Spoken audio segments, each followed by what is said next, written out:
And this is Mark Lawrence, and we're all set to go against the spread on this weekend's NFL and college football cards. And joining me, as always, as usual, are our cast of experts we got on the show. Nobody knows football better than who you're watching right now, guys. With that, I want to bring in our cast of experts. Victor King, the publisher of the Totals Tip Sheet. Totals Tip Sheet, a must-have newsletter, the only one in America that does over-under totals. Victor, how are you doing these days? Good, Mark. Very good. A difficult weekend for the state of Florida in football last weekend. I got a tweet from Mark Lawrence yesterday I thought was very interesting. The state of Florida went a jaw-dropping 0-11 in football on Saturday and Sunday last week. We're talking college football. We're talking NFL. The irony is that the only team that didn't lose was our Panthers of Florida International, and they didn't lose because they didn't play. They had a bye week. Very interesting tweet, Mark. A rough weekend. And the Dolphins played on Monday, so it didn't count. And the Dolphins played on Monday. Very good, Andy. You got that right. But you know what? It was a great weekend for the guy sitting either next to me or across from me, and that was Mark Lawrence. 7-1 ATS. What a great weekend, Mark. Absolutely. Underdog game of the year, Michigan. They covered the big number against Indiana. It never came into play in that game. 20-15 final score, 19-15, something like that. But Kansas, outright dog winner. Ole Miss, outright dog winner. Utah, late on Saturday night, should have got the outright underdog win, but they cashed nevertheless. And then, of course, Mark's perfect 3-0 Sunday and Monday in the NFL. New Orleans Saints, Houston Texans, Miami Dolphins on Monday night. Mark, 8-1. It's a hell of a way to start November. Well, I'll tell you what, Victor, I've ordered up another one. We'll see whether or not Amazon delivers or not this weekend. I don't know, but we'll take those. They're memorable, and thank you for the call out. I appreciate that. Thank you. Andy Iskoe joining us from TheLogicalApproach.com in Las Vegas. Andy, I don't know if your weather is as nice as ours is down here in South Florida, but it's that time of the year where the weather is gorgeous. How's everything in Vegas these days? Pretty nice today. It's been a bit chilly for this time of the year over the past week to 10 days, but it's still comfortable enough to go outside, maybe with a light sweater on during the middle part of the day, but we're expected to get a little bit warmer. And, of course, things are heating up with the football and now, of course, hockey and the NBA and now college basketball well underway. It's a very, very busy time of the year. We still have those midweek college football games for a few more weeks, but it also means that the critical time of the season is coming up. Thanksgiving just a couple of weeks away. And with that, of course, we start thinking about the holidays, the bowl matchups and the NFL playoffs, the seeding. So many games, certainly in the NFL and in college football, will have meaning over the next few weeks. And no better example of that than certainly in the SEC and to a little bit of a lesser extent in the Big 12. The Big 10 sort of fits in the middle with the number of meaningful teams still vying for positioning. Well, with Iowa State losing last week, it sort of opens up the Big 12 in that sense. A lot of good football teams this year, I think, didn't play up to expectations, but nonetheless, they're a viable Power 4 conference. And it's strange how what you mentioned here, Andy, is how in our handicapping arsenal this time of the year, how becoming bowl eligible weans into your approach to handicapping football games. Teams that are just playing all out, lights out to attain bowl eligibility. Then on the flip side are the teams that just created or became bowl eligible. So that adds a different dimension altogether when it comes to handicapping and football. Also the teams that have just lost a game that takes away bowl eligibility because it's their 7th loss, especially for teams that are coming off of, several seasons or so, 2-3 seasons in a row, 5 out of the last 6, who have been in bowl games, and now they know that they won't be able to this year. Yeah, they could become flat as pancakes, no doubt about that. And that's a real good point. I didn't even think about that, to see just exactly whether or not these teams can get their act back together for the final couple of weeks of the football season. Greg DePalma, our producer extraordinaire, welcome to the show. Greg, how was everything for you last week? Good. Everything's going good. We made the switch finally over to StreamYard. So we're on a completely different platform. Everybody can see that. We were having tons of technical difficulties over the last several weeks, ever since my move from the hurricane. So We felt this was the best way to make sure that those technical difficulties are behind us.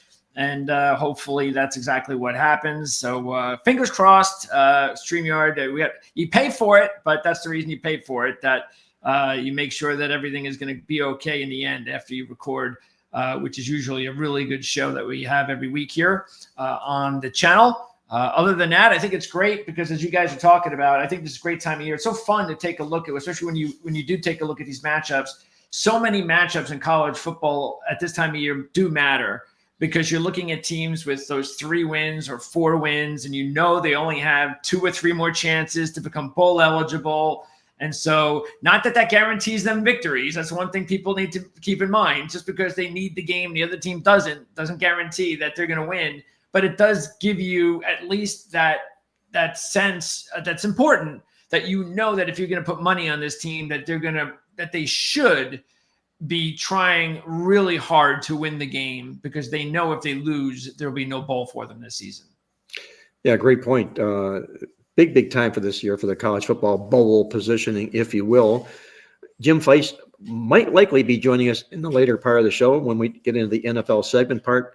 We haven't heard from Tony Mejia. He may drop in, he may not, but if he does, we'll certainly bring him aboard. With that, guys, I want to remind you before we start that our latest edition of the Playbook Football Newsletter is out, and it's really jam-packed as every issue happens to be. In this week's issue, what have we got? We've got talk about college football teams that did become bowl eligible in the last game. We laid that out. We talk about the college football bowl teams that will be looking to clinch bowl eligibility this week. That's all laid out here for you nice in one nice fell swoop in the column there. And you also want to point out here, this is from our sister Midweek Alert publication here, about the only FBS football team this year that has been outgained in every game they played this season. There's one sinister team that has not won the yards in any football game they played this year. I don't need to go any deeper to tell you that it's obviously a real sad sack of a football team, but you really don't want this team on your ticket probably anywhere between now and the end of the football season here. And we've also got on the NFL side slate of the card this week, there's a team that's, when they've been coming off of underdog losses back-to-back weeks, they are 17-1 against the spread after coming off 2 games in a row in which they lost and they were underdogs. You'll find out who that team is and a whole lot more inside this week's edition of the Playbook. Mark, I'm going to ask you yes. one question, which may or may not be a hint with the answer. Sure. That team that has been outgained every year, I'm going to guess a conference because there are several candidates. I'm going to make a guess. Is it the MAC? It is not the MAC, no. Okay, that eliminates 2 or 3 teams. Yes. Now there's a few Mackers in there that have 1 stat win, but this guy has the he's still looking. He's still a virgin. I'm gonna ask the question related in a different way. Is Sure. it a school that has also played an FCS team that was also outgained, or do they only have FBS competitions? Well, what you're asking me is, has this team played an FCS team in addition to?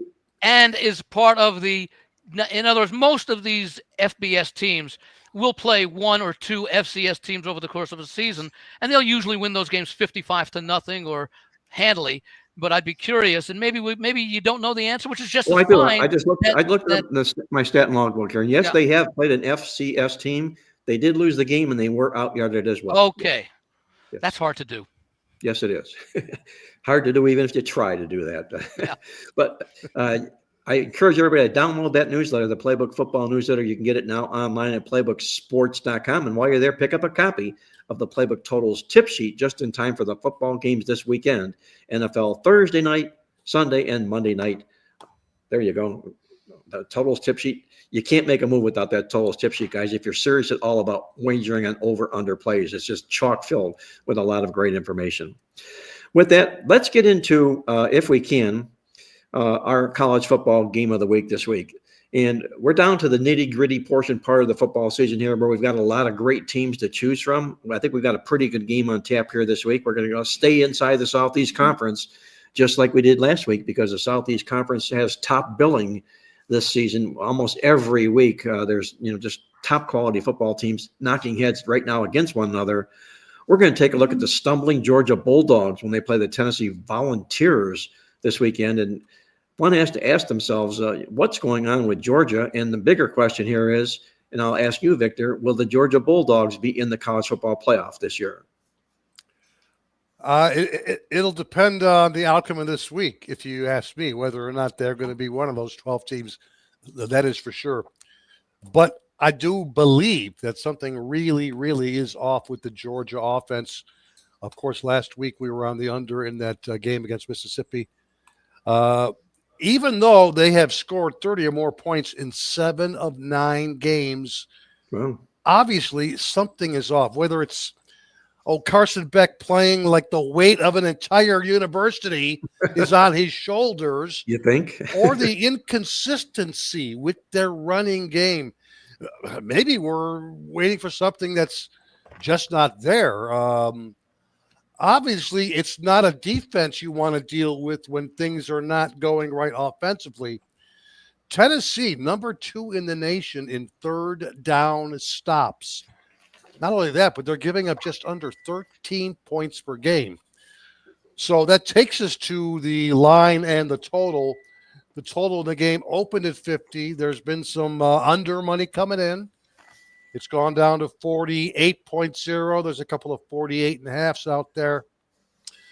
Based on that and the point spread in the game, the current implied score is Georgia 29, Tennessee 19. Season series, they basically play each other just about every year. In the last 2 years, the games have gone under the total between these two teams, only 44.0 combined points per game. The previous 3 meetings before that, we must point out, though, were all 3 consecutive overs. So it is a series of streaks, if you will. And speaking of streaks, you can say the same as far as their team stats go. Tennessee 4-5 over under on the year, 3-0 to the over in their first 3 games, but in their last 6 games, only won over 5 unders. Average margin, even more significant. Tennessee games in the last 6 weeks have gone under by minus 14.3 points per game. That's a 2-touchdown margin, and that is very, very significant. Georgia, also a good under team. We talked about Carson Beck's difficulties. 3-6 over under on the year. 0-3 over under in their first 3 home games, Georgia, the Bulldogs. But they did go over the total in each of their last 2 versus Florida and versus Mississippi State. Obviously, it's still Georgia. The defense is still fantastic. They're 13th in the nation overall. And while Tennessee, the offense puts up a lot of yards, they don't necessarily translate to points with their difficulties in the red zone. They're only averaging 23.0 in conference play on the season. Guys, tough, physical, as intense of any game we've seen in the SEC this year. That's what I think. I will be shocked if this is any sort of a shootout. We'll call it somewhere in the neighborhood of 24-17, maybe 24-20. I think there's still some value at 48 on the under in this game, and that's definitely the way we will lean under in the Bulldogs-Vols game. Victor goes under the total Tennessee-Georgia matchup this particular weekend with a little bit of help from a Georgia offense that's lacking and a Tennessee defense that's playing some really good football. Andy, let me ask you this. At the top of the SEC standings as we're doing the show right now, I believe there are like 3 or 4 one-loss teams, Tennessee being one of them, Georgia not. Do you know Tennessee's position going into this game? Can they win out and secure a top seed in the SEC playoffs? I believe they can, because the 3 teams at the top of the SEC all have 1 loss. Tennessee, Texas, Texas A&M. Yes. If Tennessee wins out, they'll end up with 1 loss. Texas and Texas A&M play one another. So Right. If Tennessee wins their 2 games, they're in. This certainly would be an elimination game for Georgia. They are one of 5 teams in the SEC that have 2 losses. And it's also the last conference game for Georgia, who I think they play like a Furman or some team like that, and then end up playing Georgia Tech to end the season. So this is their last SEC game. They are 5-2. Ole Miss, Alabama are 3-2, and Missouri, LSU are 3-2. So you've got 5 2-loss teams, of which Georgia is one. Not quite sure how the tiebreakers would go if Georgia wins this game and 6-2 ends up tying for second in the conference. Because it's likely that Texas, Tennessee and or Texas or Texas A&M will end up with just one loss. Okay, because one of them will beat the other and they'll probably win their other game. Tennessee might end up with 2 losses. So this game could be a tiebreaker with Georgia avoiding a third loss, depending upon how all the other games, how deep you have to go for the tiebreaker. So it's an important game for Georgia, for both teams, really. Tennessee wants to keep on winning. I question a little bit Tennessee's quality of competition this year overall, because I rate that somewhat lower than the competition that Georgia has faced. At the same time, Tennessee, whose lone loss was 19-14, I believe, at Arkansas, they beat Alabama, something that Georgia could not do. However, to be fair, in that Georgia-Alabama game, Alabama was out 30-7 at halftime in that game. Georgia came all the way back, to their credit, took a late lead, and lasted for one play after the kickoff, a 75-yard touchdown pass that Alabama ended up to winning the game. And, of course, we all know what Georgia did on the road when they went into Ole Miss last week and didn't play well. But a few weeks before that, they went in and beat, at the time, unbeaten Texas in a pretty convincing win to preserve their status as far as being a top team at the time. Series history is all one-sided. It's all Georgia. Not only that, they've won, I think, 7 in a row in the series, covered 6 out of the 7. All 7 wins have been by double digits, including the last 3 where Josh Heupel has been the coach of Tennessee. Kirby Smart seems to be able to defend him. In fact, one of the things I pointed out, because I did write up this game, that in the 7 meetings that Georgia has beaten Tennessee, 14 to 41 points have been the margin. In the first 6 wins, the Dogs held Tennessee to under 100 yards rushing. Last year, they allowed 130, but compensated for that by allowing only 145 passing yards to the Volunteers. Kirby Smart has faced Tennessee, I believe it's I think it's 6 times now since becoming head coach. In the first game, they lost and allowed over 30 points, but in the 5 meetings since then, Tennessee's not topped 20 points against that Georgia defense, which is still the strength of this team, though not as dominant a defense as they were last year. Tennessee's numbers actually stack up very nice defensively against Georgia's, but again, take into account overall the quality of schedule. The line should tell you something here, because on first blush, you would think, how could, as good as Georgia has been, and considering how good Tennessee has been, how could this game be at or just under double digits? I think the lines makers know a little bit, and I think they've shown a lot of respect to Georgia's history in the series and a lot of respect to Kirby Smart. Well, good analysis there, Andy. It's a football game that's equally big for both teams. As you mentioned, Georgia needs this game probably like blood, because a third loss is going to keep them out of possibly even the playoffs, let alone going anywhere in the SEC to be able to battle their way back into the playoffs. It'll almost certainly keep them out of the SEC championship game. Yes. But they should win their last 2 games. Although Georgia Tech's been a little bit tough, but the FCS team they'll beat. But there will be a number of teams that end the season in the SEC with just 2 losses. So if the SEC gets 4 teams in, Georgia might end up being the 4th, and they might not make it if it's down to 3, with maybe the loser of Texas A&M getting in. What's ironic is when they meet in the playoffs, and I've seen this before in the past, where a team will make the playoffs, have a pretty good season, a little bit of a surprising season, lose the playoff game, and suddenly that loss takes them back to the pack. And all of a sudden, by the way, now we have to mention it when we talk playoff game, you're talking conference championship game. Yes, exactly. Yes. Playoff now refers to what the college football team is finally doing after 100 years. Exactly. Good point. But in their conference championship game, these teams, when they lose, they're penalized in the eyes of the bowl committees and everything and so forth and whatnot. And were Tennessee to lose, make it to the conference championship with 1 loss and lose that championship game, they have 2 losses. Number 1, they may not even make the top 4 seeds. And number 2, how far will they fall in the polls? So I guess the question I want to ask you, Greg DePalma, is it fair for Tennessee, if that scenario were to unravel, for them to be knocked down and penalized because they made the SEC championship game and didn't pass the muster? Well, if they're going to be knocked down, they're only going to be knocked down in the SEC from ranking. They'll definitely make the playoffs. So that's a given. If you're in the SEC championship game, you're in the playoffs.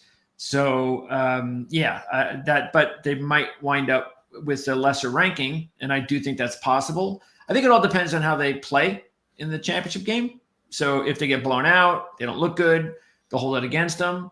There are some other teams in other conferences, like even the Big Ten, that the situation I think is more different because, like, say, Penn State doesn't look good right now for Penn State to make the Big Ten championship game. No. Yet they might be in a better position than Ohio State, because what if Ohio State is in the Big Ten championship game and they lose? That's 2 losses. Penn State has 1 loss. Ohio State beat Penn State. Exactly how will they rank those 2 teams? That'll be very interesting, even though I still think Penn State's going to be in the playoffs if they don't lose another game. But I just think we have way too many games left, as crazy as it sounds. We're only down to the last 3 games, and there's just so much that can happen in the SEC. You guys, Andy was going over it, and he didn't even have time to keep going over all the different scenarios. I mean, because what if Tennessee wins? You know who they got to play the last game of the season? They got to go to Vanderbilt. Yep. Are we going to just automatically give them that win? No.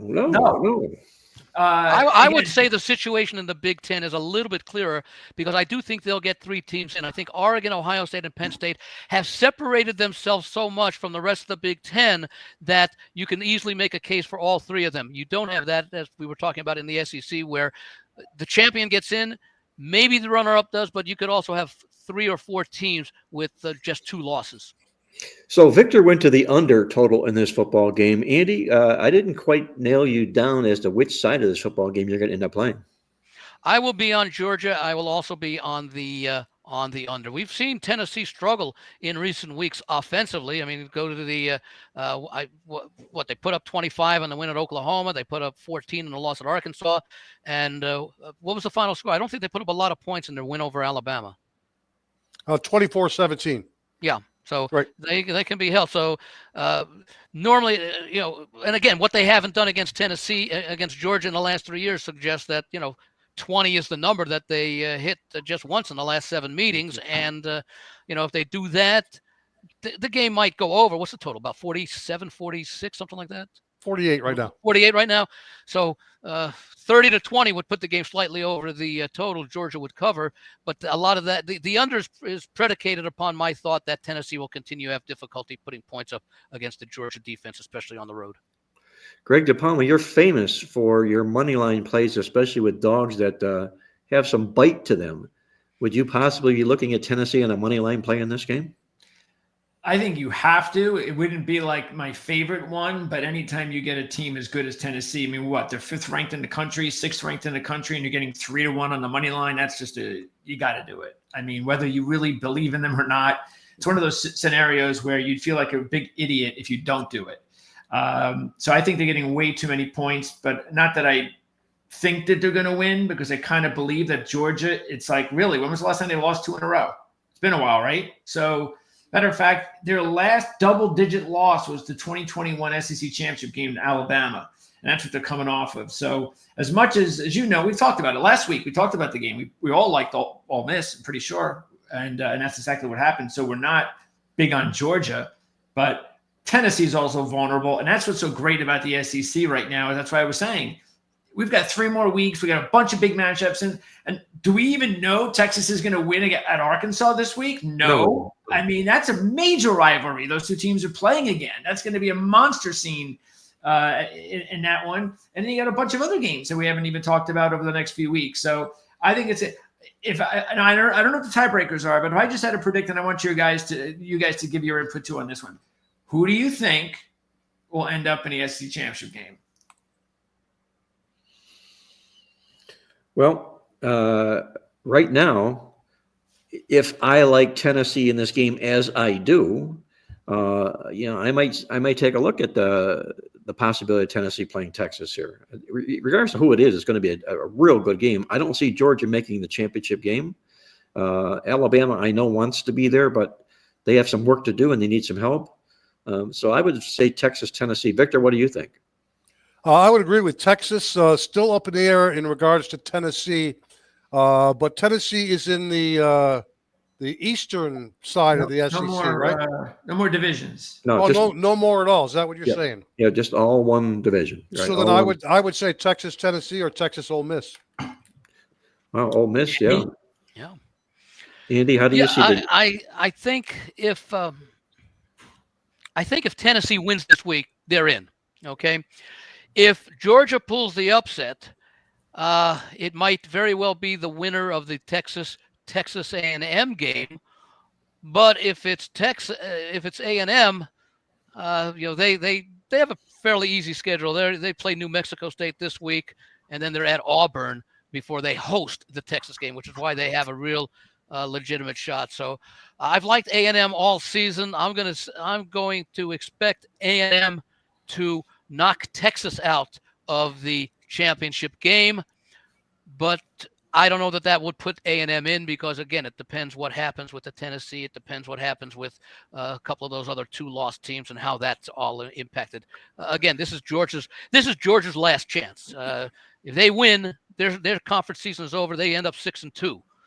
Whoever ends up finishing second in the SEC is going to have 2 losses because nobody's unbeaten right now, and whoever would be in that game. So A&M, if Tennessee wins this week and A&M beats Texas, I think it'll be Texas and Texas. I think it'll be Tennessee.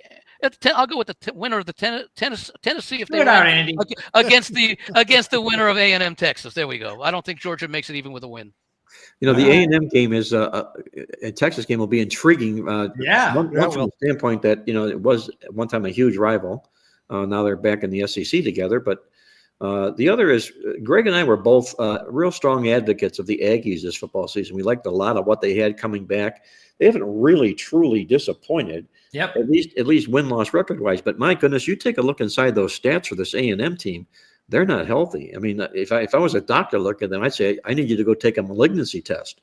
Yeah. I get the feeling that they may not even be safe when they go to Auburn. Yes, so right. That could even be a tricky game because Auburn plays everybody tough with a great defense. And you get the feeling that they're going to upset somebody this year, whether it'll be A&M or Alabama, because they're so good defensively that they're going to catch someone this year. I don't know. I get a feeling Ole Miss is getting in. I just do. And that's why I liked them last week. I think this is their year. They're going to find a way to be in that SEC championship. They lead the SEC in scoring by far, and they have the 3rd best defense in the whole conference, too. Yeah. I think it's their year. By the way, somebody is ready to join us now. That would be Mr. Jim Feist. Yeah. Jim.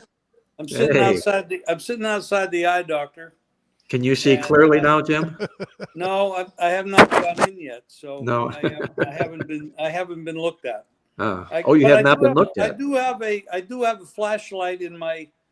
It seems like I have a flashlight in my left eye, so I have to figure out why that is.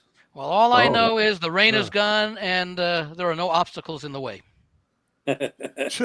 Music reference. Yes, got it. You know what?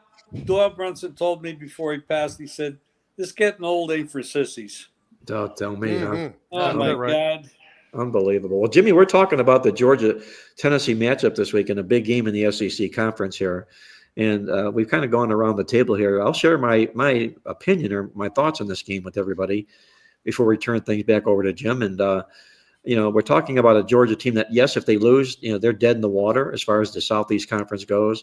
And Andy mentioned about it's very seldom that you catch them off of a loss. But the last 4 times Georgia has lost a football game as a favorite, they failed to get the money in all 4 football games against SEC teams. So they kind of tend to come back flat in situations like that. And you take a look, they're also just, my goodness, what are they, 2-8 to the spread this season? The thing I like about Tennessee this year, they are one of only 2 teams in all of the FBS that ranks in the top 10, both offensively and defensively. So they bring both ends of the ladder into the football game. They can generate an offense and they can stop you cold front on the way to scoring football games, which makes them a team that's the dog with the better offense and the better defense in this football game. And we're not talking about a dog that's getting 2.5 or maybe 3 points. We're talking about a dog that's getting a healthy amount of points in a football game like this. Hence, I'm attracted, or maybe I'm being drawn into Tennessee, but that's the side of the football game that I'm going to look at. Jim, have you had any thought? You think about this football game? I know you're a big NFL guy, but have you given any thought to this football game? Actually, I've had some. I have some college plays that I do like this week, but that is not one that I've dug into. I just did a show with somebody that has a high regard for you, Mark. His name is Doug Fritz. I don't know if you know the gentleman. He loves your stats, your sheet and everything. And the whole show he talked about Mark Lawrence. So you got a lot of promotions from Doug Fritz. We had a good show. No, but I have not looked at that game closely. There are a couple other ones that I do like. By the way, Mark, isn't Mississippi also a team in the top 10 offense and defense? There are two of them, and now are you talking scoring, yardage, or I'm talking overall yardage, not scoring, not just net yards, what they produce and what they generate. The other is Texas, by the way. Oh, okay. Yeah, Mississippi is second in offense. Defensively, though, they're 18th. Yeah, lacking a little bit there that way, but it's but that's still pretty good. I actually have Mississippi up there because I eliminate those FCS games from I have everybody's game, and then I just isolate the FCS games, and I've got Mississippi right up there in the top 10, and Tennessee as well. So, by the way, Jim, you said that you're actually going to start. You're going to be able to zero in on college football as early as next week. Well, yes, I am digging into it now. I mean, I'm kind of eliminating a lot of the pro teams that are they're really just playing out the string. It gives me more time to look at the colleges, and of course the colleges are now rounded down to the better teams. It gives me, a little bit more time to work on them. Well, let's take it over the NFL side of things now that Jim Feist has joined the show, and we're going to set it up with a really good big college or NFL football matchup. We could have brought you Kansas City and Buffalo, the obvious, but the whole world's going to talk that game to death. I'd rather watch it than talk it to death. But there's another pretty good football game on tap this weekend in the NFL, and that's going to be between division rivals when Baltimore takes on Pittsburgh with a lot on the line in this football game. Victor, how do you see these two teams shaking out from the AFC North? So we're somewhere around, you know what, guys, before I get into my over-under play here, since we got Jim, I wanted to get his opinion on this one right now.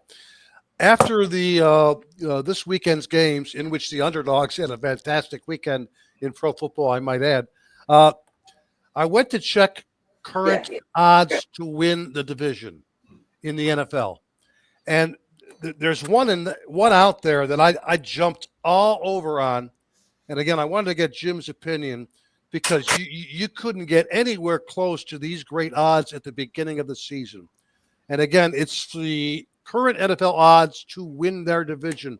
When was the last time you saw the San Francisco 49ers as a small to mid underdog to win their division? Jim, right now they're at plus $135 to plus 140 to win their division. The Arizona Cardinals are now the favorite. I couldn't pass it up, guys. I jumped all over the Niners at the plus 135 to win their division. They're finally rounding into shape health-wise. Christian McCaffrey is back. And in the second half of the season, Arizona is going to stumble once or twice like they have in the second half in the last 3 years. So I just wanted to get your guys' opinion on the fact that there's a really good underdog out there to win their division in the 49ers. Jim, what's your take there?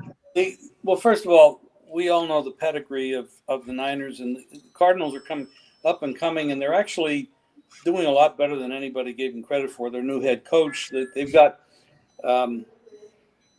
their quarterback has actually figured out a way to play from the pocket, and his pocket passing has been remarkable.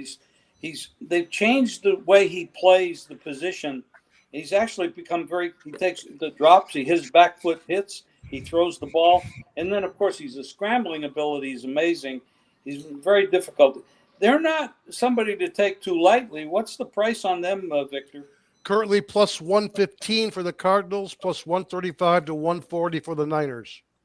I'd have to take the Niners because of what you said. They're bringing players back. The problem I have with the Niners, they had some off, out of season issues with the different players wanting to leave, contract issues. Then McCaffrey misses the first half of the season. It's a difficult situation because I don't like the chemistry. And what I don't like about their way they're playing is their special teams are very careless. They make a lot of mistakes on special teams. I like them. I'm not going to get involved. I don't think 135 is good enough. I'd like a bigger number. But what were they to start the season to win the division? Anybody? They had, go ahead. Big favorite, right? Yeah, they had to be the favorite for sure. Big favorite. Sure. Yeah, almost 2-1 favorite. I mean, if you look here at the standings, I mean, even Seattle, they've got the matchup with the Niners on Sunday. And if they were to beat the Niners, they'll be even with San Francisco with a split. The Rams have New England. If they win that game, there'll be a 3-way tie for second. So it's not as easy as people think, but I completely 100% get what Victor's doing, just based on the fact that they are clearly the most talented team in the division. Keep in mind, Arizona already has a win at San Francisco earlier the year, and this division could be decided on the final game of the season, January 5th, when the Cardinals host the 49ers. You look at the rest of the Arizona schedule this year, they still have games against the Panthers, the Patriots. They're at the Vikings. They have 2 games with Seattle. So their road may not be as difficult. You have to respect the pedigree of the 49ers. You also have to wonder if McCaffrey can stay healthy the rest of the year. I could certainly make a case for betting the 49ers to make the playoffs, but you probably have to lay a price there. I'd like to have gotten a little bit more with them to win the division, considering I'm not writing the Rams off quite yet, and I'm certainly not writing off Arizona and Seattle. Who knows? This could be what we thought the NFC South would be, maybe with slightly better records. Mm-hmm. How do you explain the Rams' performance on Monday night? They looked absolutely horrible. They looked like they didn't even belong in the game. I thought it was a good spot for Miami. When you go back and take a look, Tua Rusty in his first game played well in that last second loss to Arizona, played well in that last second loss to Buffalo. We could see that team had a lot of energy once we saw Tua come back and perform as well as he has. So I think what had not been gotten a lot of credit is that the Miami defense has actually played fairly well, especially in those games when Tua was out, knowing that they really had to carry the load, and they were Miami. Yeah, they were uncompetitive in some of them, but they were competitive in others that they could have won thanks to the defense, because that offense was absolutely horrible without Tua. Yeah, well, that's what the Rams are all about. When you expect them to play well, they don't, and when you expect them to struggle, they play well. Yeah. So, we do have a quarterback there that is reaching that age. It's that I think Stafford is close to 38, 39. I'm pretty sure he's past the 35 mark. Yes. Oh yeah. Well, he's 16. He's 16 years in the league after college. He's got to be in that range. Wow. Well, that was and Jim and I actually talked about this yesterday, I believe, on the show that we recorded, which is available. You can check it out on ProLine, and that is the fact that sort of like Andy said, the defense. I just think there was a bad matchup for the Rams. Miami's defense, they got those corners, and the Rams have to move the ball based on their passing game. I know they want to run, but it's about their passing game, and the Dolphins were able to shut down those receivers. And when you do that, did. You're in trouble. So Stafford, by the way, is 36. He turns 37 in February. Okay. Wow. Andy, before we switch gears here, I'm going to come to you on this football game. How do you see this game shaking out? Pittsburgh and we're talking about Pittsburgh. Yeah, well, I like Pittsburgh. Pittsburgh has done very well. One of the things, when Belichick retired last year at the end of the season, that meant that Harbaugh and Tomlin, I'm talking about the Ravens Harbaugh, is the two most senior tenured team coaches in the league. Tomlin started in 2007. Harbaugh started in 2008. They've had 32 regular season matchups. They've also met 4 times in the playoffs, and I forget it was either 3-1 one side or the other, or 2-2. In those 32 games, if I recall the numbers correctly, 26 of them have been one-score games, and 13 of them have been decided by exactly 3 points. Okay. which means my philosophy really throughout this series, about 4 or 5 years into it, was anytime you can get an underdog in the series of 3 points or more, Yeah. but usually it's not much more, I'll take the points because either team can win this game. I think the Steelers have won 18 of the 32, so 18-14, and I'll take the underdog, whether it's home or road. And then I take a look at Tomlin's success recently against the Ravens, including, I think, sweeping the series last year. I don't remember if much was at stake in the final game of the season. I think the Ravens had already locked up their number 1 seed, and the Steelers maybe needed to win to have a shot at the playoffs, which they ended up making at 9-8. So I'm on the Steelers in this game. I just can't ignore the great performances that these teams have had. There are no secrets between these teams. I mean, they met 32 plus 4, 36 times in the 16 seasons that they've both been coaches together. They know each other like almost any married couple would know after 16 years. So you give me the points with a team that has a good. Remember, the defense is very solid for Pittsburgh this year, not as solid for Baltimore, who's phenomenal against the run but susceptible to the pass. Could have seeding implications as well. But Pittsburgh would remain a game ahead. They still have a meeting coming up, and of course, the Buffalo Kansas City game could also have implications because Buffalo. Or Kansas City already beat Buffalo, and it's too bad we're not talking about it. But this could be the one game that Kansas City could lose the rest of the way if you look at their schedule. They do get a rematch with Denver in week 18. And who would have thought that if Kansas City was going to lose their first game, it would have been on a game-ending field goal, and they ended up blocking it. Yeah, unbelievable. You mentioned this the closeness of the series here, Andy. I mean, it's almost novel material. Somebody's a good writer out there. It's unbelievable. We call out in the newsletter this week that of their last 52 games they played, 24 of them, almost half, have been decided by 3 or fewer points. Wow. Yeah. 24 out of 52 games have been decided by a field goal or less. And that's going back to the mid-1990s. Yeah, it's what these two teams do. They know each other real well. They know the importance of the game. They're both very, very well coached coming into this football contest here. The only thing that I see in the game here that draws me a little bit of concern to Baltimore is, and I call these cotter pins. When I see these cotter pins, all of a sudden they may be slipping, and it's an indication that we may see something change here.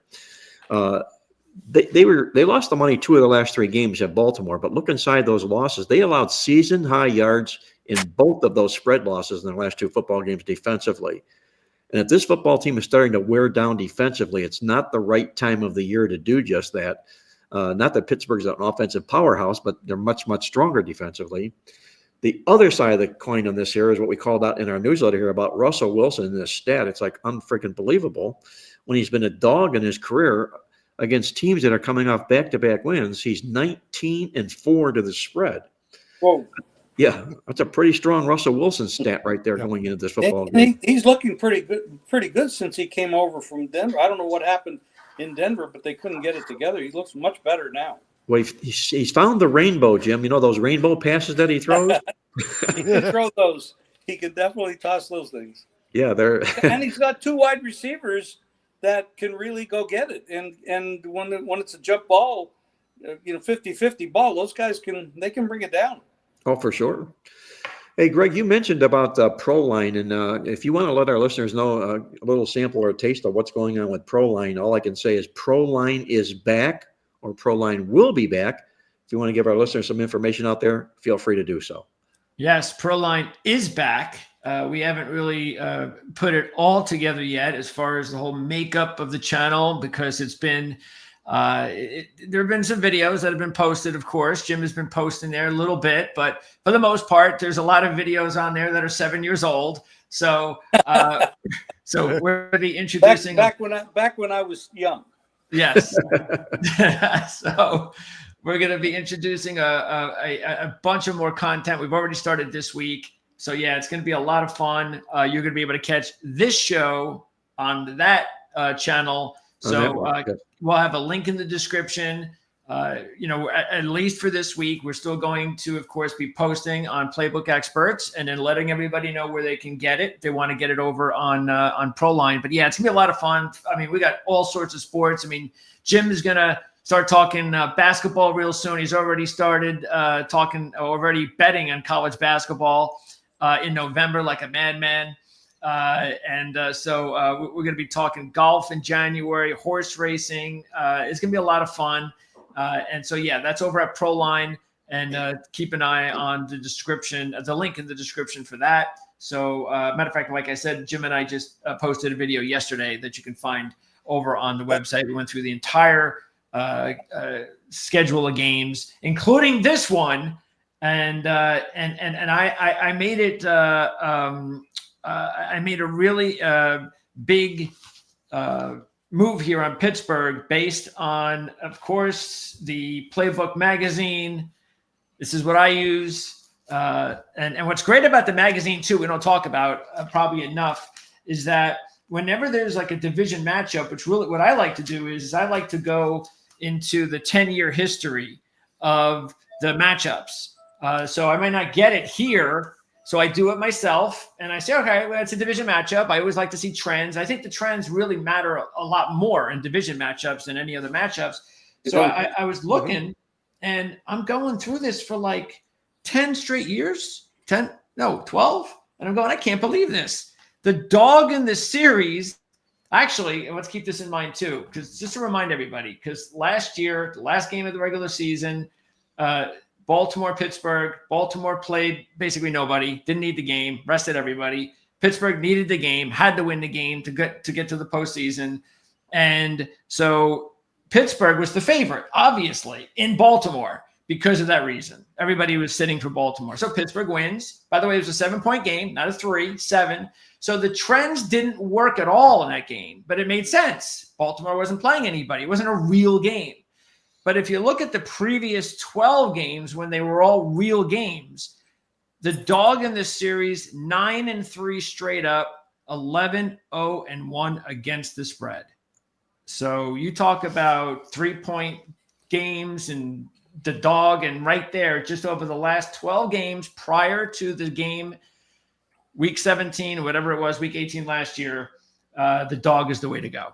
Well, if you'd asked me, Greg, why is the dog so strong in this series, I would have probably rolled it right back to what we opened the conversation about, and it's given the fact that the closeness of the series, the 24 of the 52 games by a field goal or less, that's going to obviously support the underdog in a football matchup just like this. So, it's a good way to look here in this game here. Victor, did you say the under in this contest? Yeah. I haven't touched on it yet, guys. Go ahead, Jim. Yes. We talked about it a while ago about how well Lamar does against the NFC teams that only see him every once in a while. Right. But this is the opposite. This is a team, and these division teams where they play him a lot and they know how to deal with him because he's a very unusually talented human being. Hardly anybody else plays the game like he does. So that's probably one of the reasons why these games are so close. They know each other too well. Good point. Yeah, real good point. Lamar Jackson, I mean, unbelievable athlete. He's going to go down into the Hall of Fame as one of the greatest NFL football players of all time. I mean, he's incredible. Yes, he is. Yes, really he is. By the way, before Victor continues, I'm sorry to interrupt you. I'm sorry. Yeah, this is also an important game for Pittsburgh from the standpoint of it. They're 7-2. Baltimore is 7-3 because there hasn't been a bye yet for the Steelers. I think it comes up pretty soon. A win by Baltimore would put them at 8-3 and leave Pittsburgh at 7-3, with the rematch occurring in Baltimore later in the year. So it's very important from a home field advantage and from maintaining first place. Pittsburgh can afford cannot afford the loss here if they want to have an opportunity to overtake, or it'd be more difficult to overtake Baltimore later. What makes it difficult to understand, why would you make Baltimore a 3-point favorite on the road to them in this situation? It seems like the worst it should be is pick. Yeah, it's not like Pittsburgh's playing bad football. No. At all. They're playing their best football. So I scratch my head a little bit too at this number here. I don't know if there's a lot of people that come and bet Baltimore regularly in large gobs, and they just don't want to give a price away to them. But like I say, I see some holes here for this football team, at least especially defensively. And how does it all shake out, Victor, from an over-under standpoint, given these two division rivals? Well, when I look at the line, I mean, we're around 48 points, and that just makes my eyes bug out.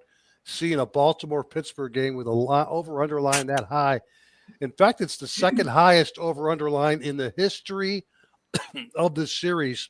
Whoa. Back in 2018, there was a 51 when these two teams played. But other than that, this is that 48.0. And hey, I think Roethlisberger was probably the reason, because he was still with the Steelers at that time.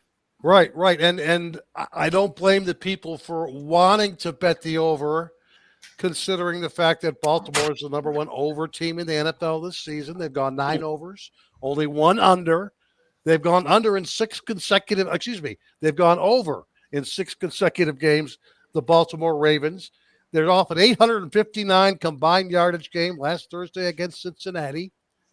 Not only that, but Russell Wilson, you guys touched on this. He brings an explosive play element to Pittsburgh that they have not had since those Ben Roethlisberger years.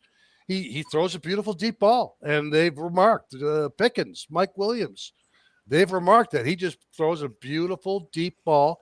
And as a result now, not only is Baltimore on a multi-game over streak, but Pittsburgh has now gone over the total in each of their last 4 games as well. They've scored 26 or more points now in each of those last 4 games. So, yeah, everything is pointing to what looks to be a potentially high-scoring game between these two teams. With that said, I cannot sanction betting the over in this game. For me, it's going to be betting the under, maybe just laying off, maybe playing a little underdog money, and then kind of going from there. After all, it's historically a very low-scoring series between these two teams. And not only that, you mentioned the fact that Pittsburgh has done a very, very good job in defensing Lamar Jackson throughout his career. It's pretty much the only defense in the league that has done a great job containing Lamar Jackson. The last 7 meetings in this series, all 7 of them have gone under the total. Not only that, but average points combined in those games, only 30.4. It's historically a low-scoring series. And for me, I'm not going to touch the over. I know a lot of knee-jerk bettors will this week. That's okay. Go right ahead. Good luck to you. But didn't you it's write the under or nothing, guys? Didn't you write in your newsletter this week about how many unders there were recently? It's been an under. Yeah, we're coming off a very low-scoring week in the NFL, guys. It was the second lowest scoring week of the season last week. Only 40.7 combined points per game, 4 overs, 9 unders, and a tie. That Sunday night game was pretty much a tie between Houston and Detroit. But again, second lowest scoring week of the season, less than 41 points per game in the NFL. And if you're going to bet this game, guys, again, it's the under or nothing. Rick, when you're analyzing totals, we do have a lot of very young, inexperienced head coaches, offensive coordinators, and quarterbacks. So when you look at the league, let's say the bottom 16 and the top 16, how does that split out when you're analyzing the trends? Do the top teams score more or less when they're playing, and then the bottom teams, of course, when they have bad quarterbacks and bad offensive coordinators, bad coaches, not bad, but just inexperienced. Let's just say inexperienced. Be kind. So do you split it out that way when you look at the league? Because it is kind of split down the middle now. You do have to take a look at the coaching staffs and the experience of those coaching staffs when you're looking at a game, and from a side perspective or from an over-under perspective. That's for sure. Again, these guys have been in place a long time. They play each other very often, like you mentioned. It's more important. Trends are more important in division games than they are in non-conference games or in non-division conference play.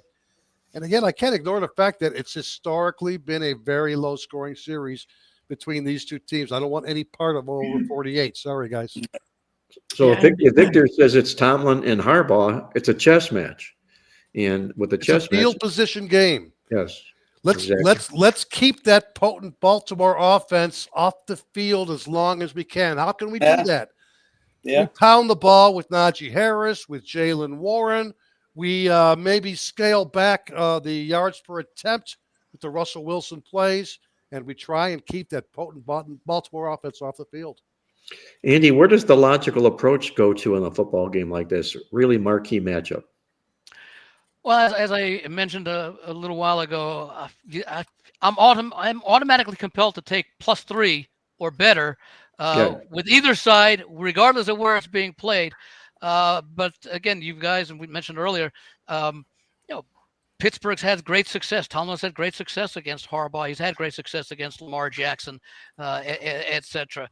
The game is important for both teams. Baltimore, because, well, 7 wins. They're pretty, they've recovered from some of their early season woes where they were winning games but not playing all that well. Although, as you point out, they have had some defensive issues the last few weeks in the yardage they've given up. I like Pittsburgh to win the game. Baltimore games this year are averaging about 56, 57 points. Pittsburgh games are averaging about 41 points. So they didn't quite split the difference. But the fact that Baltimore has let's call it the more established, maybe that's not the right word because Wilson's been around a long time, but maybe more weapons, or he's done more as far as because of his running ability and all that, although Wilson, is capable as well. The public likes Baltimore, so I think that's why the total, rather than split it right down the middle, is a little bit towards Baltimore, which is, again, why I think they are as high of a favorite at this game as they are, because Baltimore is much more of a public team than the Steelers are, particularly because the public at large, not the wise guys, will probably be all over Pittsburgh. Most of them will be, I think, on Pittsburgh in this game. But the public at large tends to look at offenses and make comparisons based on offense, with defensive comparisons maybe 25% of the handicap, offensive comparisons 75%. Hey, guys, before I turn this over to Greg DePalma and we do our roundtable, I want to share with our listeners out there and our viewers about the current playoff picture and how it stands going into this weekend in the National Football League. And I love doing this because it gives teams some extra incentive, if you will, to either play well or not to play. But if the playoffs were to start this weekend, number 1 seed, obviously, Kansas City, 9-0. Number 2, Buffalo. Number 3, Pittsburgh, who is 2 spots ahead of number 5, Baltimore.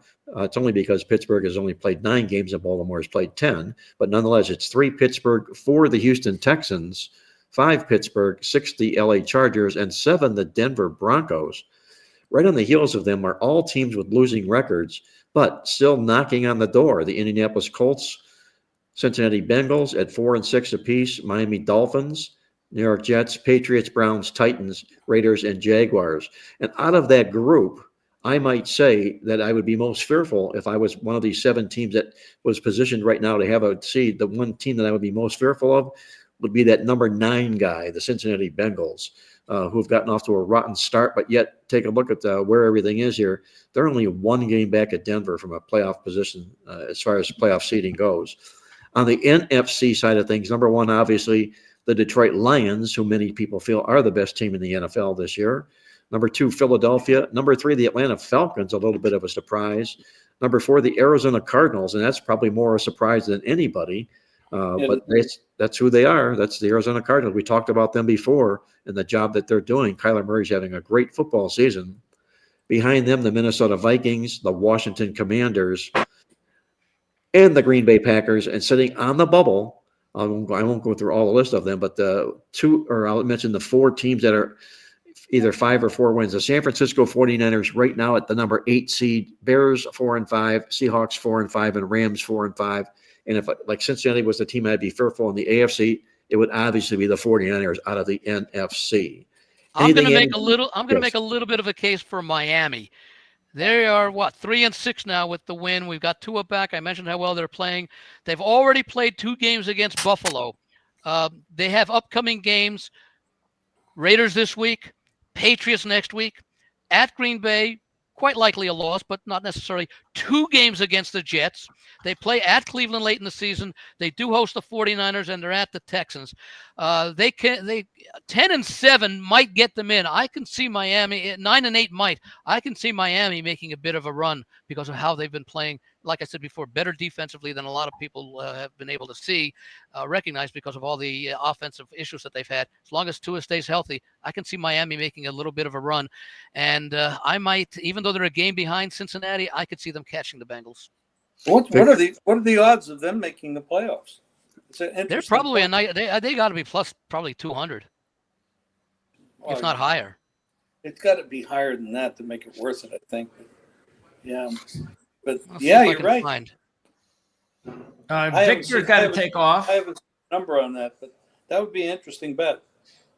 So Vic, Yeah, guys, I got to take off. I got to get out of here. Our college football totals, I got to mention it because we're having one of our best seasons ever in college football. We need some of those good vibes to transfer over to pro football, that's for sure. In fact, we've got 8-0 now with our college football overs in the last 4 Saturdays.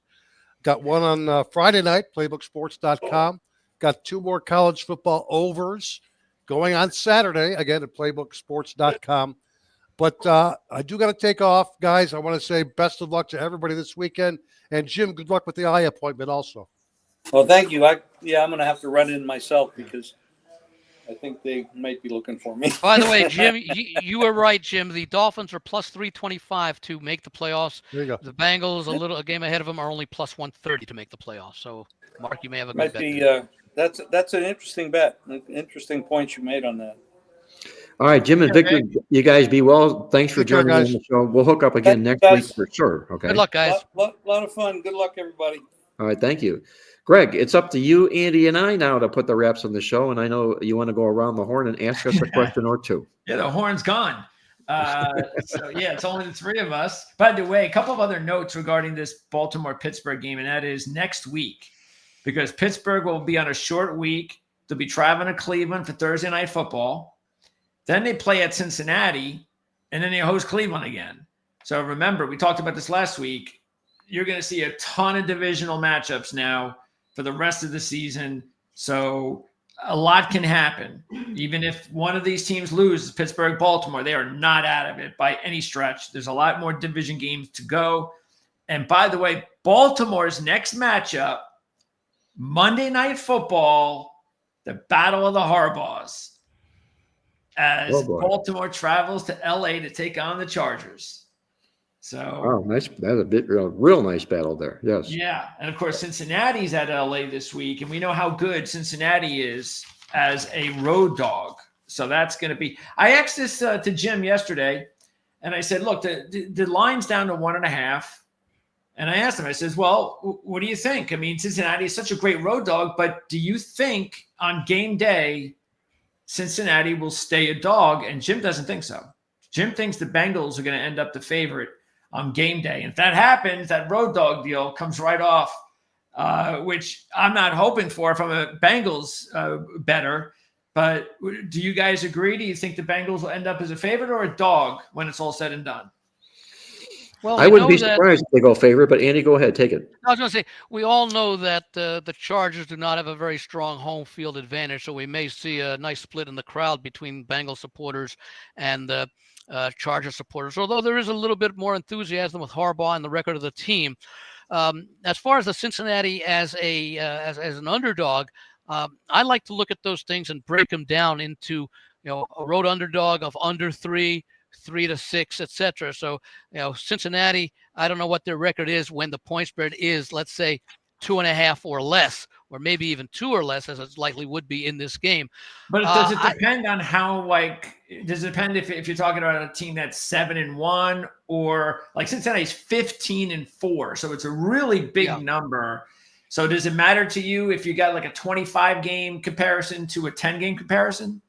Well, what I mean is that in those 19 games where they've gone 15-4, how many times have they been asked to cover as like a 2-point underdog? Maybe that's the games that count in the 4, as opposed to how many times have they been asked to cover as, say, 6 or higher, where maybe that's a significant part of the 15 wins, let's say, that the covers that they have. So by that I mean that, and because in the NFL we've seen the average lines drop in recent years. You're not seeing it, even this year. What did we say that this is the first is that the first double-digit favorite of more than 10 points with Detroit and Jacksonville this year? Usually we have double-digit favorite, because 10 points counts as a double-digit favorite. It's also a key number. But how many times, do we see more double-digit favorites in road underdogs cover? So that would be the research that I would do, is I would break down Cincinnati's road underdog profile into what's the straight up and the ATS record at varying degrees. Like I say, I'd probably do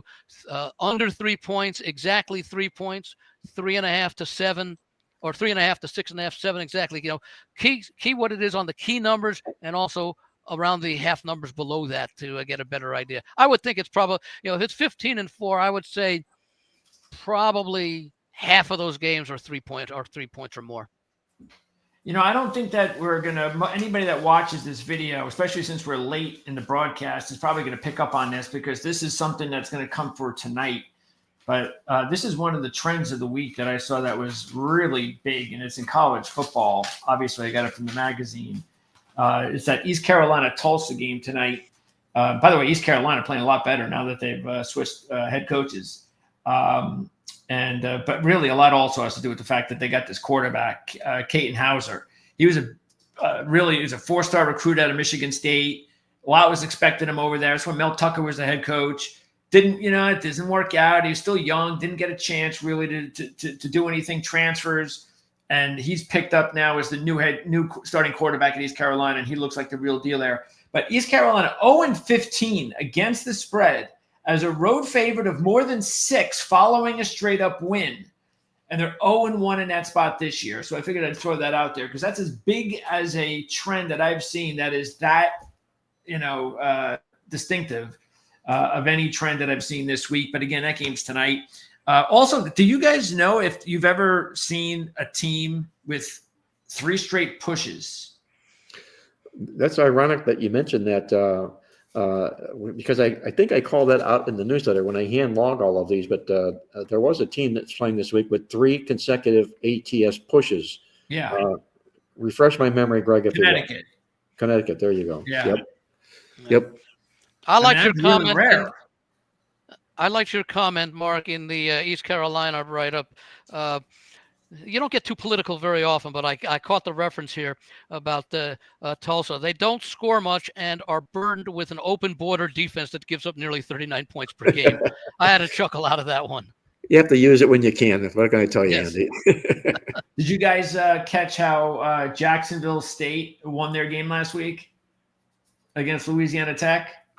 No. There was something wild and dramatic in it. I know that. Yeah. So they won on a Hail Mary. Well, they tied the game on a Hail Mary.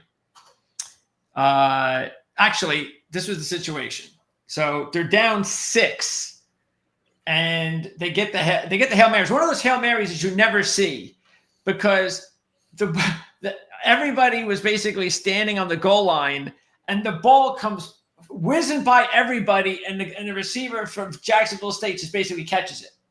No deflection, nothing. It's like they all out jumped the ball, and the ball just landed in the receiver's hands in the end zone for a touchdown. And then the kicker missed the extra point. Oh my goodness. And then they go to overtime, but Jacksonville State won anyway. So What did Jacksonville cover? Did they cover? I don't believe No, they so. didn't, because they were a about 10-point favorite, yeah. and they only won by 7. So yeah, that was really crazy. I just can't imagine the mood swings on, especially if you're Jacksonville State, you get the Hail Mary and then you miss the extra point. So that was pretty bad. All right. I think that thing about the 3 straight pushes might be one of those unbreakable records in sports. It might be. Kind of like, will there ever be 3 consecutive will anyone toss 3 consecutive no-hitters in baseball? And I don't know if you saw how, because I exited the gym when we talked on Monday. Did you see how, I'm sure you did, how Utah lost to BYU? Oh, yeah. Did you catch that? So I'm going to pop it up here. Did you hear the statements from the BYU? Yeah, I'm going to pop that from the up. Utah AD. So let's see. I'm going to see. You should be able to hear this too. Bring that up, Greg, because I'm going to use that for my 60-second round the table talk. But go ahead. I'd like to see this. All right. Yeah. Let me know if you have any problem hearing it. You shouldn't. Everything should be working well. So let's go ahead and let it roll. Wait, there it is. We were excited about this game. Was absolutely stolen from us. We were excited about being in the Big 12, but tonight I am not. We won this game. Someone else stole it from us. I'm disgusted by the professionalism of the officiating crew tonight. Yeah, Utah Athletic Director Mark Carlin had a message, and he wanted to make sure the Big 12 heard it last night after the game. The message was received. In return, Harlan was fined $40,000 by the Big 12 and issued a public reprimand. Now, early this evening, Harlan released a statement saying that the comments he made after he visited the upset and hurt locker room from the Utes. He also said, quote, "The University of Utah is proud to be a member of the Big 12. BYU coach Sitake and their coaches and student athletes are having a terrific season, and we wish them the very best."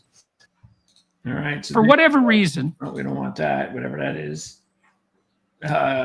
Anyway, so there you go. Did you explain the controversial play that they're talking about? Well, I mean, from what I was gathering, the holding call on fourth down. Yeah. But the thing that was really nuts about it is if you watch the game, that entire second half, basically, or that entire fourth quarter, BYU couldn't do anything. I mean, they were just getting mauled by Utah's defense. Everything they were doing, Utah was just nailing them, and they were harassing the quarterback.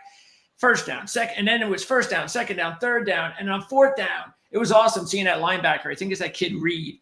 Man, he just pushes the running back out of the way when he comes in on a blitz, and then just gets on Retzel after quarterback. The ball gets hit. You figure the game's over. Everybody's celebrating, and then they throw a flag on the defensive back. I think it was holding, pass interference, whatever it was. And then the drive continued, and of course, BYU kicked the game-winning field goal with no time left. So, wasn't that like the second miracle win for BYU in the last 3 weeks?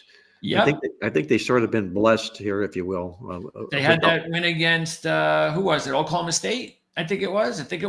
They had a fourth down conversion deep in their own territory on the final drive, and then they marched down the field and they scored a touchdown with like 10 seconds, 15 seconds left, and won the game. So, yeah, that was amazing. And then that's why every play should be reviewable. Should be subject to challenge.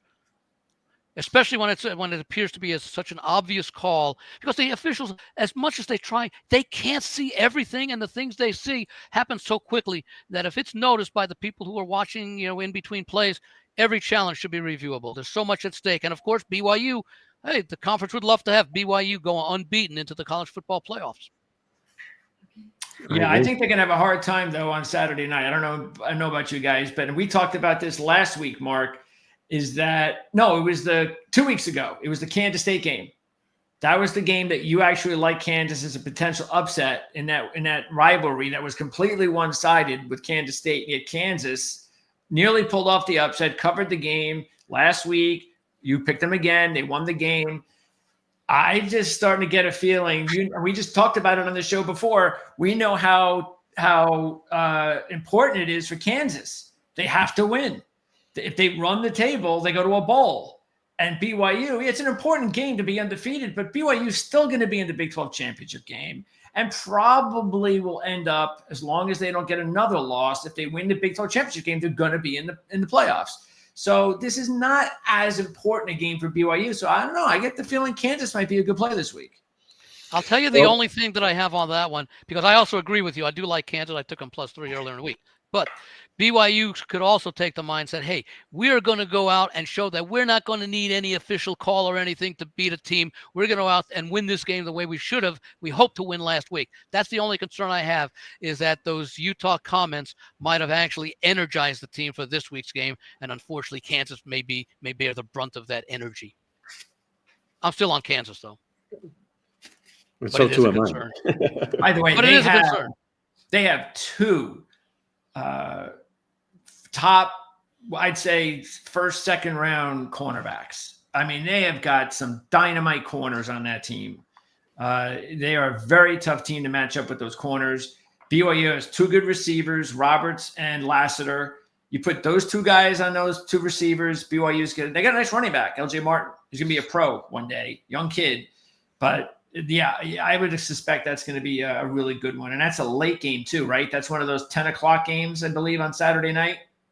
So, but anyway, if you guys are ready, Andy, you want to start first? I haven't figured out the timer yet here. I'm sure I will, maybe next week's show. So I've got the stopwatch here. So I'll use the stopwatch for our little segment here, a 1-minute segment. So you ready for me to give you the start?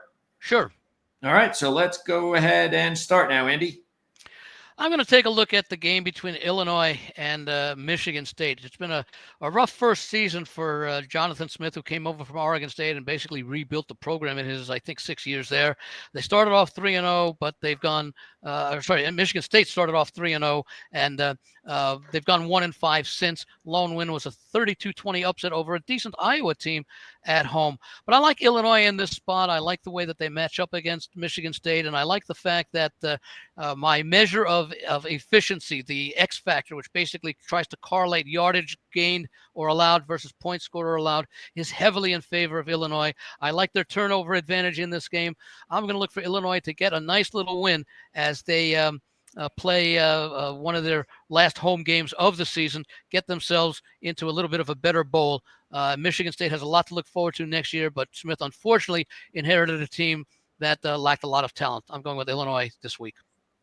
You couldn't have gotten more perfect with that minute. I might have to shave off like a second, but that went really well, Andy. By the way, I'm gonna go the opposite with you on that one because same thing. Michigan State really needs this game, and I look at the game. I look at Illinois, and I just don't. Like you said, Illinois can use the game. It's home finale. I think there are some emotions obviously there. Try to get going again. They've been sliding. But this is such a big game for Michigan State. They have 3 games left. And look, they could win their next 2. They're both at home. They're both winnable games. And then they go to a bowl. So that's possible. But Jonathan Smith's got that really good road dog record. Michigan State's won 8 out of the last 9 at Champaign. And Illinois is 0-9-1 against the spread in their last 10 as a home favorite. So that's a lot against Illinois and for Michigan State. Plus the dog in the series has won the last 3. So I'm taking Michigan State in this one. What about you? This is the tiebreaker, Mark. Well, I'm going to be with Michigan State in the football game here as well. I think there's a bit of an urgency here for Michigan State. They brought Jonathan Smith in here, and he'd like nothing more to make amends for the slow start that they had here. I understand exactly where Andy's coming from with the metrics in the football contest here. But I think you could have a hard-trying Michigan State football team that opened up 3-0. They've only got 4 wins. They're going to need 2 wins in their last 3 football games. I think this is and look at the schedule coming up here. They have very winnable games in Purdue and Rutgers. So if they don't get this, they'll probably get their 6th win. But my lean would be Michigan State. And they're off a bye, and that helps. So they both teams, I think both teams are off byes, actually. Yeah, and they both need it. That's for sure. Yeah. Well, the thing, and we talked about it, I think Jim brought it up a couple of times from our late, great friend Dave Koken. A team is in a must-win situation because they didn't win the games that they should have won earlier in the year. Michigan State did start 3-0, but 1-5 follow. And that's where my comment was about the talent that he inherited from what had been a very dysfunctional program the last few years. I'm bullish on Michigan State once Smith is able to recruit, because if you could recruit at a place like Oregon State going up against Oregon, you should have more recruits to choose from, even though you're going up against Michigan and Ohio State in Big Ten country. I wouldn't be surprised. I don't know about next year, but maybe 2 years from now, Michigan State could be an upper echelon Big Ten team. Hey, Andy, if he gets the players from Michigan and Ohio State that didn't sign with those football programs, that's not a bad piece of meat either. He'll coach them up. Yes, he Absolutely. will. Yep. I'd be very happy if I was a Michigan State fan. They got a really bright future there with that coach. Okay. And by the way, the quarterback's he's a talent. So if he develops, then they've got a nice one. So they've gone with him this year. They decided to, go through all the mistakes and all the turnovers. But if he develops like he's supposed to, then that's how important that is in this game, to have a really good young quarterback for the next couple of years. It's a learning season for the Michigan State Spartans, and that'll give them a leg up next year. All right, Mark, ready to go? I'm ready to go, and we're going to go to the game we just talked about, Greg, between BYU and Kansas this week, a huge contest in the Big 12 Conference. We talked about all of the good success BYU's met with, maybe perhaps a little pair of lucky horseshoes along the way, but nonetheless, they're undefeated. Nobody expected that at the beginning of the season. And in fact, they were the number 11 pick in the Big 12 Conference, yet they sit atop the Big 12 Conference as we speak right now. For Kansas, this is a football team that's got to win their next 3 football games to go bowling. They can win this football game. They can beat Baylor and they can beat Colorado. And what happens? Lance Leipold is back in a bowl game. But here's the kicker. BYU undefeated wins a game by 1 point. The database says bowl or undefeated teams that win by 1 point, if they play a conference opponent the next game, they're 2-13 to the spread. If they have a rushing offense, it's $188 or less. Give me the points with Kansas as they head to the college bowls this season. All right, Mark, 5 seconds to spare. Perfect. Very good. I'm interested in the game this week between Colorado and a Utah team that laid it out, everything. I don't know what their situation is for a bowl game this year, but you wonder if Colorado, knowing that they're almost certainly in the Big 12 championship game, laying 10 points, if Utah might not be a bad play this week to put everything behind them, and they got a good coach, and we don't know. This could be Whittingham's last year. He's been a coach forever there, so I'm taking a look at Colorado this week. Excuse me, at the points with with the Utes. Yeah. I like that one too. That's one of those double-digit money line plays I'm going to go after.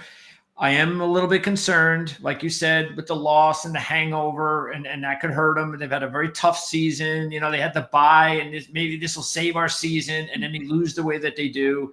But Whittingham's such a great coach, and let's remember the reason why that was a winnable game was because they changed quarterbacks. Yeah, they went to another quarterback. And that's the thing about college football. You don't know. Sometimes you don't know these things, and all of a sudden you pop on the game and say, "Oh no, who's that guy? I was banking on that Wilson crappy quarterback to be out there. Who's this guy?" And all of a sudden, Utah's marching up and down the field with this new young quarterback. So yeah, I think because of that, I don't think that goes away. And also, like you said, I agree. Just like we talked about with BYU, this is not that must win, and they're not even undefeated like BYU. BYU at least has a little bit more to go for an undefeated season. Colorado, will probably be in the Big 12 championship game. But let's keep this in mind too. Colorado will be at Kansas next week. And we just talked about Kansas. What if Kansas does beat BYU? And then they play Colorado and they know they got to win that game. All of a sudden, Colorado could be in a 2-game losing streak situation. So there is that. But I also looked at Colorado's schedule, Mark. And if you look at it, boy, they really haven't beaten a lot of good football teams. They had a pretty easy schedule as far as their wins. They also had that miraculous victory over Baylor. With that crazy last-second 50-yard touchdown pass. So they've had a little bit of luck on their side as well. And then we've talked about this before. Anytime you get one team that dominates another team, and the team that gets dominated is the favorite, not only the favorite, but a heavy favorite, I'm loving the team that does all the dominating. Yep. Utah's won 7 straight in this series, and they're getting that number's risen, by the way. I think the line has gone up to like 11 now, 11 and a half. So, yeah, I think Utah is a good money line play. And by the way, go ahead. We call those Dia dogs, dominating dogs in action, doing it again. That's exactly what Utah is in this role. I'm sorry, Andy. I was going to say Utah is 4-5, so they need to win 2 out of their last 3. They're at Colorado. They're home against what has been a struggling Iowa State team. And then they're at Central Florida, who probably can't wait for this season to end as far as they go. But the thing with a tough schedule. It's not going to be easy. We talk about teams that make the playoff, and you talked about the schedule that Colorado has played, and who they haven't beaten. I'm just wondering, is there really any team in the Big 12 that you think could make it into the Final Four? I really don't. No, I don't see it right now at this stage. I really, truly don't. I could see it in the other 3 power. Obviously the 3 big teams in the Big 10. I think any of the teams that make it in from the SEC. Clemson, I think, would have a chance in the ACC, and I don't know if there would be anyone else in there. I don't know. Let's see how Miami rebounds from their first loss of the season.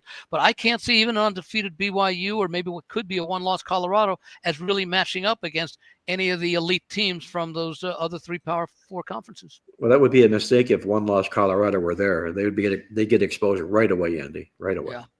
Yeah. They've lost twice, Colorado. Twice, okay. Yeah. So, that's right. They had that early season. Yeah. Because right now, what is it looking like? I didn't catch the. Let's see. So the matchups.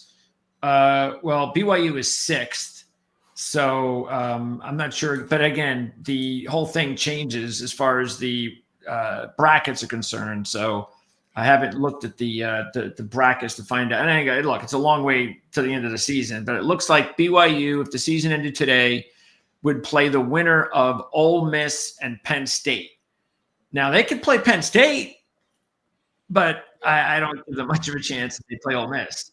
Colorado's other loss, by the way, was at Nebraska. In one game, where everyone said that Colorado was exposed in that game. All right. And then let's see. A couple other things. We're just going to go through some of the viewer comments from this past week, mostly positive. Kevin Ketcher's side, 75-10. Now, this was interesting. He pointed out at the 4:51 mark of our show last week, he goes, ping pong with a question mark. And I'm like, what's he talking about? So I went to the show. I could probably, if I had time, I could put it on here. I went on the show and I put down the 4:51 mark. And sure enough, there's this sound like you hear when people are playing ping pong.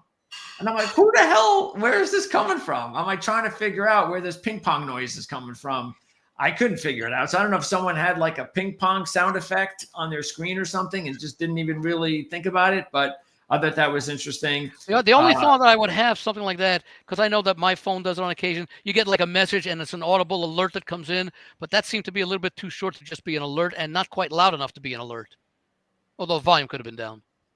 Yeah. So I don't know about you, Mark. I don't know if you had any ping pong things. Matter of fact, I can even, let me see. Let's just, might as well put this on for fun, for shits and giggles. Let's see, that was the 4:51 mark. Let me get it set. We put it on here so everybody can hear it. And let's see if you all you have to do is just come up with a real interesting take, and we'll go with it here on the show. So let's pop this on so everybody can hear it. 63-31. With that said, you heard that? Yeah. Oh yeah. Yep. So that was really weird. Anyway, that's awesome. One of our viewers actually can pick that out. Larry Kelly. That's by the way, that's called really paying attention to detail. That's right. That is. Larry Kelly, 8910. Always enjoy the show. Also, Larry Kelly, 8910. Let the boss enjoy his time off. Great show. So Mark had the time off. Thank you, Larry. Yes. Keep reminding the panel that I'll take all the time off I can get. Thank you. I was remarking, I think, at the start of that show, if Greg might become the next Wally Pipp, or you might become the next Wally Pipp, as Greg would become Lou Gehrig. I think not. No. Randy Poss, 6281. I hope you give out 2 or 3 game teaser pick each week. I love those. Andy, you get into teasers, don't you? Do you have a teaser? I do. Well, I actually played one, but probably won't be able to do it because I have the Commanders tonight against the Eagles, teased with the Steelers on Sunday. But I suppose you could take a look, given what you thought it said about the Bengals. Maybe you could tease the Steelers on Sunday to the Bengals. Go over those key numbers.